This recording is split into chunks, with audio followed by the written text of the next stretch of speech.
What's that saying they have? We listen and we don't judge. Well, we're not going to judge, are we? But we're going to say that the journey was testing to see if it was stronger than a pylon at a gas station made of concrete. The journey lost. Pylon won. So 1-0 by my count. But I'm really hoping that she's not totaled. I have a cracked rim, a broken control arm, but it doesn't seem like it shifted the cradle or broke anything else. So we're gonna do lower control arm, inner and outer tie rod ends, and I have a wheel coming from a used auto parts place down the road. So that, and hopefully if it looks like it's reasonable after putting it together, 4 new tires, because why not? You know, the one I'm pretty sure is cooked that hit the pylon. So let me show you what we're working with. So we have the cracked aluminum wheel, and we also have our broken in half control arm. But everything else appears to be okay. So we're going to take the control arm out, and we're going to do some work here and see how everything looks once I put a new control arm in and tie rod ends.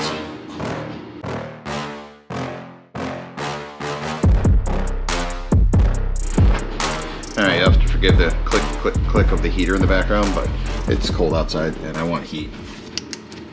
But taking a look at what we have, we're looking at some of this stuff here, like the size of that gap there, and looking at the top of the control arm.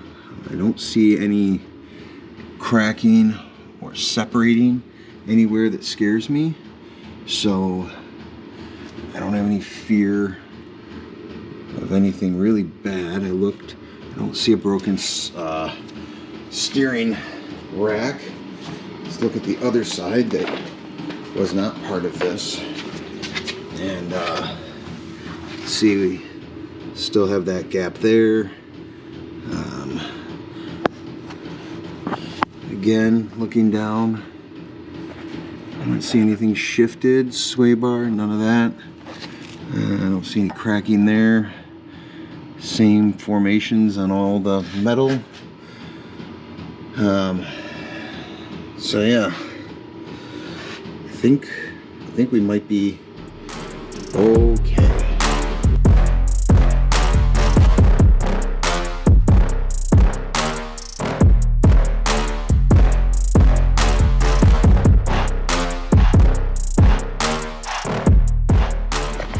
So here's what we're looking at. We've got the rear control arm bolt out.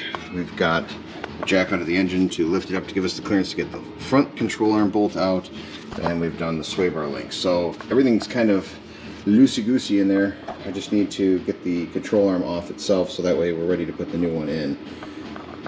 Might get away with just a rim and a control arm. I'm not sure.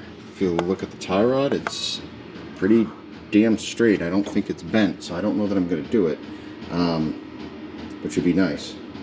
But I'm also getting an alignment done, so I don't know. I guess let's keep moving forward and see what we get.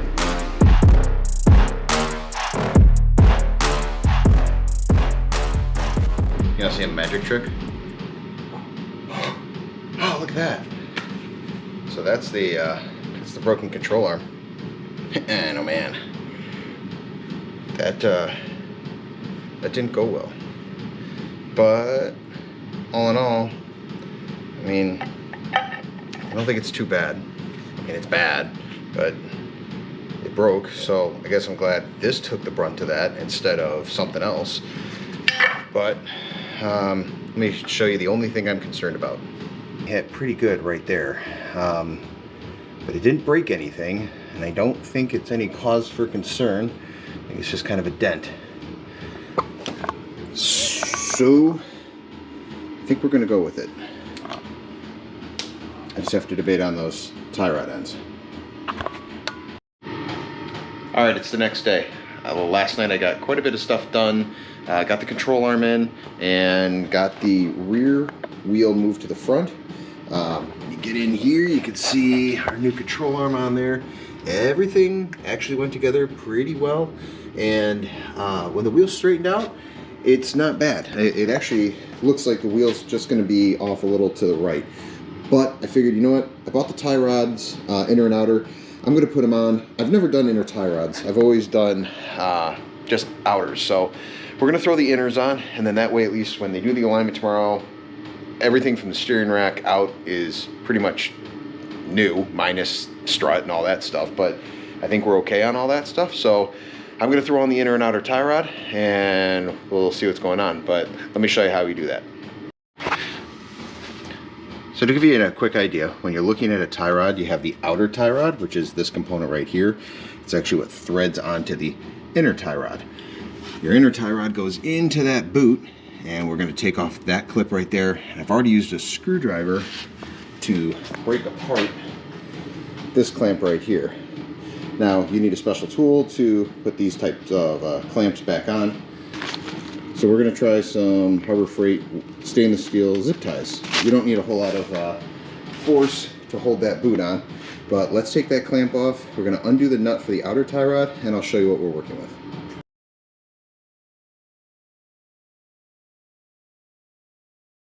Alright, so we have an 18mm nut. Anytime you're doing something with a tie rod, even if you plan on replacing it, you don't know if something's going to go wrong. Bring the nut to the very end of the threads, and that way when you hit this, or you hit this trying to free it up, but if you have to hit the bottom part, you're not going to tear the threads up when you're doing it. The wax of the hammer, we have our tie rod end free. Now we can take that nut off the rest of the way, and we can take out our tie rod. Next step we're going to do is grab some pliers. We're going to take off this little clamp here. We're going to pull this boot down and pull it off. Okay, so we got our boot off, and you can see it doesn't look like we have any leaking. There is some grease in there, but no leaking. And here's our tie rod, inner tie rod end. So looks actually pretty good. I'm tugging on it, and I don't notice any play. So, but we're going to replace it. And the tool we're going to use to replace it, I've rented from my local auto parts store, because that's what you do, is this guy. And what this is, no, it's not a green fleshlight, sorry. But you take off your outer tie rod end, you slide this over, and there's different fittings that go on and actually fit over the inner tie rod end piece right there. So we're going to find the one, that goes on here, and then we can use a 1/2-inch ratchet on the outside and break it free. I'm going to take off the outer tie rod end here, and then that way we're left with just our inner hooked up. Now in order to do that, I will probably here have to put our tie rod back in so I can break this nut free. Sometimes this nut can be a real pain in the butt, so fingers crossed.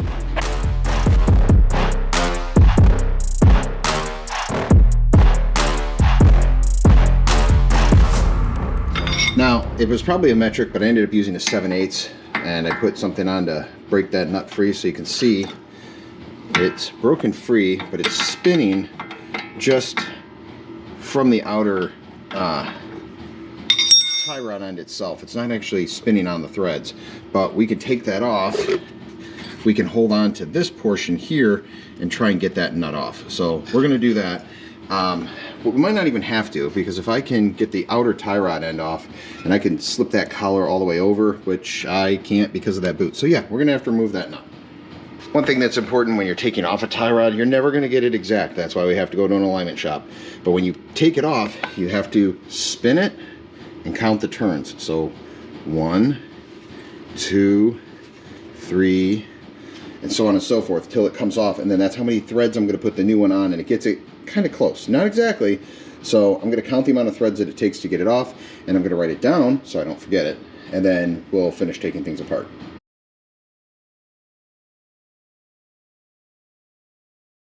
"23 turns later." Well, a 22mm socket later, we have what goes over the nut really, and a 13mm, which is going to hold on to the actual inner tie rod itself. So I'm going to impact this off, hopefully, fingers crossed, put it on reverse, and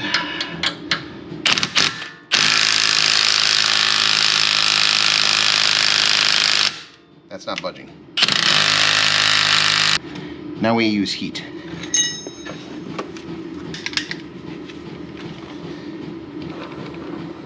Heat fixes a lot of things, and what happens is it'll expand the metal from the nut differently than it's going to expand the metal for the tie rod. What happens is you get kind of a difference of expansion.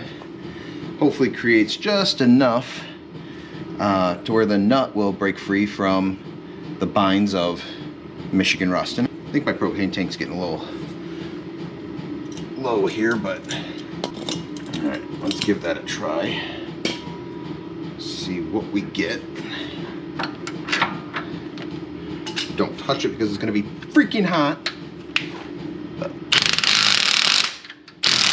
there we go. And just like that, our nut's off. Don't touch the nut. Don't touch the nut. It's going to be hot.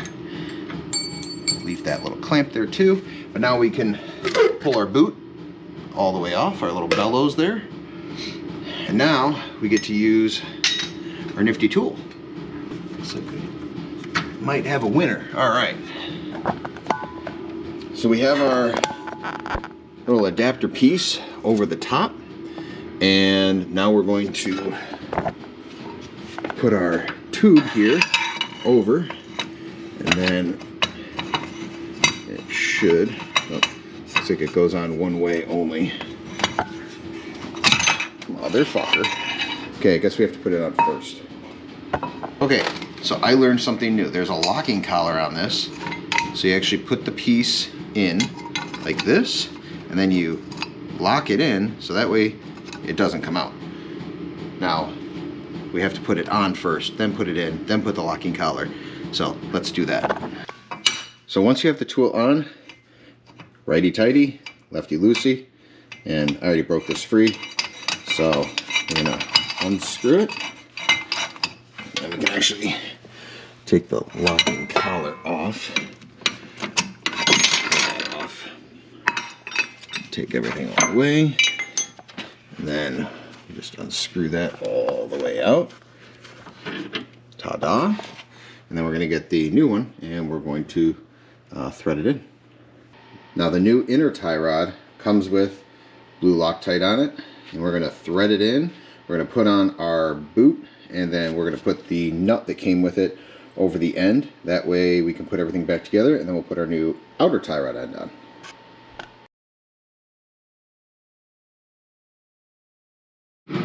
Well, thankfully, the wife came out for me to show her, you know, the tie rod end, you know. And I'm looking at it, I'm like, oh yeah, you know, this is the inner, and you know, then there's this little collar here. And I started thinking, I'm like, huh, I don't remember putting that on the new one. So I disassembled it again so that I could put the new one with the old part. So if you're doing this and there's parts on the old one, make sure you know, transfer them over. Do the right thing. Otherwise, God knows what kind of problems you're going to have once you get going down the road. Anyway, hugs and kisses.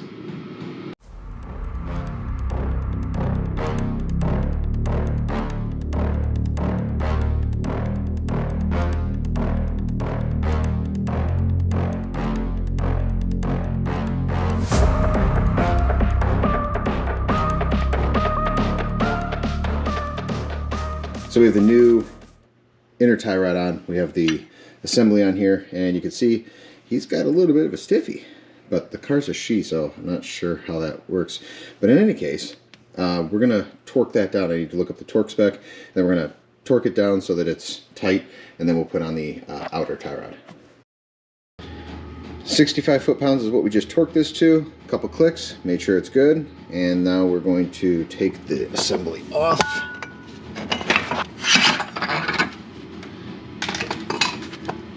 Put that up. Take our wrench off. And then we are going to take our bellows here, put that back over. And that clicked on there into that spot. And then we have a new nut. We're going to thread that on. And we're going to put our outer tie rod end on. We're going to put it on the 23 spins onto the thread and then lock down that nut.